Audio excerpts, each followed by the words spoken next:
DC to Tehran कोहराम much गया है। इजराइल हमास युद्ध जब चरम पर पहुंच चुका है, उस वक्त पोप का ऐसा बयान सामने आया है जिसने हलचल पैदा कर दी। पोप फ्रांसिस ने गाजा पट्टी में इजराइल की सैन्य कार्रवाई के दौरान नरसंहार के आरोपों की जांच के लिए खुलकर मांग की है। पोप ने सितंबर में कहा था कि गाजा और लेबनान में इजराइल के हमले अनैतिक और असंगत हैं और उसकी सेना युद्ध नियमों से परे चली गई है। और अब नरसंहार के आरोपों की जांच कराने को कहकर पोप ने गंभीर सवाल खड़े कर दिए। बड़ी बात यह है कि पहली बार पोप फ्रांसिस ने गाजा में जो कुछ हो रहा है उसके लिए नरसंहार शब्द का इस्तेमाल किया। असल हकीकत क्या है, उसकी सच्चाई को जानने और इसको प्रमाणित करने के लिए पोप ने अंतर्राष्ट्रीय जांच की मांग की, इसलिए कि इसको लेकर ऐसी बहुत सी रिपोर्ट आ रही हैं। ये मांग उसी तकनीकी परिभाषा के अंतर्गत आती है। विश्व बिरादरी में गाजा में इजरायली हमले में मारे गए लोगों के लिए सवाल उठते रहे हैं।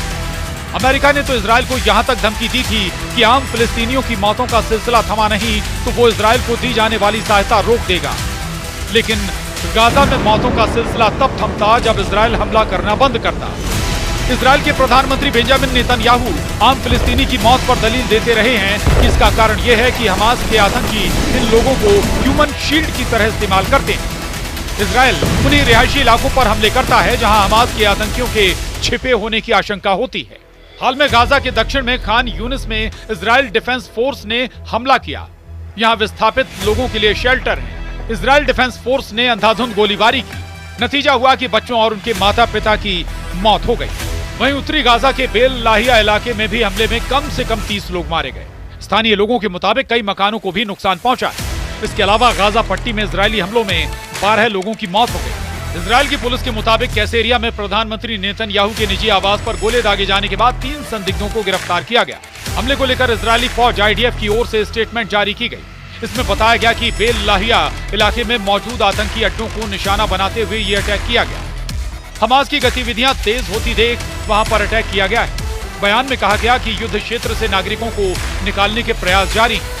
इजरायली सेना ने उत्तरी गाजा में फिर से हमले तेज करते हुए कहा है कि हमास के आतंकवादी वहां फिर से संगठित हो गए हैं। इजराइल बारंबार ये कहता रहा है कि गाजा में जब तक हमास का आखिरी आतंकी जिंदा है, हमले बंद नहीं होने वाले। बता दें कि बीते साल 8 अक्टूबर जब इजराइल ने गाजा के खिलाफ अटैक शुरू किया, तब से लेकर अब तक गाजा में 43,846 लोगों की मौत हो चुकी है और इस दौरान गाजा में कम से कम 1,740 लोग घायल हुए, जबकि विस्थापित लोगों की तादाद करीब 18 लाख की है।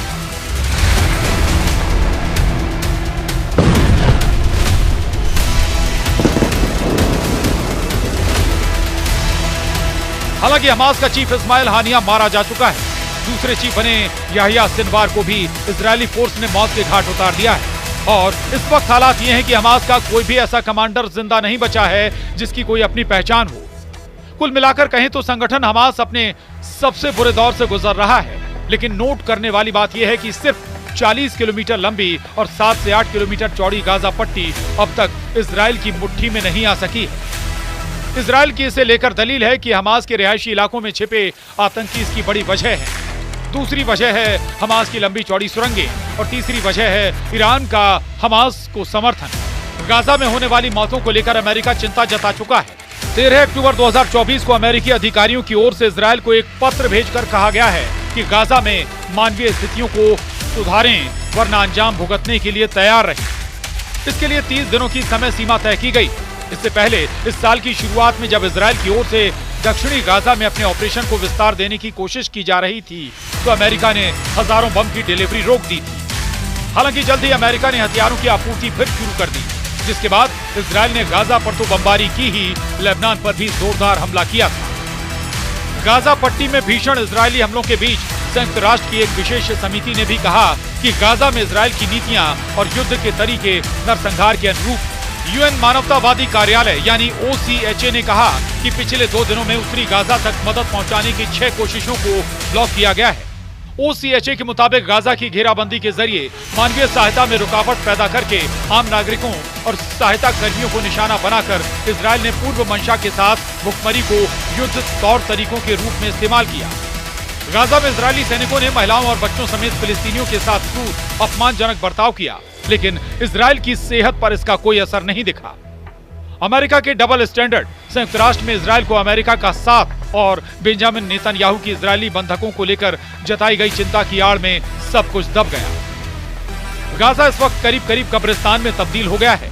जो बच गए हैं उन्हें रोटी तक मयस्सर नहीं हो रही, पीने का पानी नहीं मिल रहा, लोग जिंदगी से हताश होते जा रहे हैं। और इस बीच पोप फ्रांसिस का बयान आता है कि इजराइल ने अगर नरसंहार किया तो इसकी जांच होनी चाहिए। उधर युद्ध में उलझे इजराइल के सामने एक और मुश्किल आन खड़ी हुई है। इजराइल पहले से ही गाजा में हमास से, लेबनान में हिजबुल्लाह से, यमन में हूती विद्रोहियों से, सीरिया में ईरान समर्थित मिलिशिया से, इराक में ईरान समर्थित फोर्स से और बहरीन के मिलिशिया संगठन से जंग ही कर रहा है। और नेतन्याहू ने इसका जिक्र एक नहीं कई बार किया भी है। लेकिन अब नेतन्याहू के लिए तुर्की भी एक मुश्किल बनकर खड़ा हो गया है। यानी कि इजराइल के पहले 6 फ्रंट एक्टिव थे, अब 7वां फ्रंट तुर्की भी खुलने जा रहा है।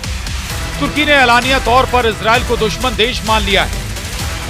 राष्ट्रपति एर्दोआन ने पहले इजराइल में घुसकर मारने की धमकी दी, फिर उनके मंत्री ने इजराइल को तबाह करने की धमकी दी और अब खबर है कि तुर्की ने इजराइल के राष्ट्रपति इसाक हर्जोग के एक अनुरोध को अस्वीकार कर दिया है। इजरायली राष्ट्रपति दरअसल अजरबैजान की राजधानी बाकू में चल रहे COP29 जलवायु शिखर सम्मेलन में जाने के लिए तुर्की के हवाई क्षेत्र का इस्तेमाल करना चाहते थे, लेकिन तुर्की ने उनके अनुरोध को अस्वीकार कर दिया। बताएं कि तुर्की इजराइल दुश्मनी की दरार पिछले साल जब इजराइल गाजा में घुसा उस वक्त से चौड़ी होनी शुरू हो गई थी, जिसका हासिल अब नजर आ रहा है। इजराइल के राष्ट्रपति का सुरक्षा कारणों से बाकू जाना रद्द किया जा चुका है, लेकिन तुर्की के इस स्टैंड ने इजराइल को तुर्की को लेकर गंभीरता से सोचने पर मजबूर कर दिया है। सवाल है कि आखिर अचानक तुर्की को इजराइल से डर क्यों लगने लगा है, क्योंकि अपने आसमान से नहीं गुजरने दिया इजराइल के राष्ट्रपति का विमान।